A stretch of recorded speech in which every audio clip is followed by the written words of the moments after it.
Täna vaatame, kuidas kasutada Canva digitaalset tahvlit, mis võimaldab ideid visuaalselt jagada ja reaalajas koostööd teha. See on suurepärane vahend ajurünnakuteks, rühmatööks ja projektide planeerimiseks. Avage www.canva.com ja logige sisse Google'i, Facebooki või e-posti kontoga. Kui teil veel pole kontot, looge see kiiresti ja tasuta. Valige menüüst Whiteboards ja klõpsake loo uus projekt. Canva valge tahvel pakub mitmeid intuitiivseid tööriistu. Lisage tekstikast, et oma ideid kirjalikult väljendada. Joonistage käsitsi või kasutage kujundeid ja nooli, et visuaale luua. Lisage postid märkmeid, et kiiresti olulisi mõtteid jäädvustada.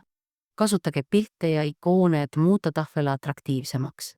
Canva valge tahvli suurim eelis on võimalus töötada koos teistega. Kutsuge teisi faili redigeerima, jagades neile linki.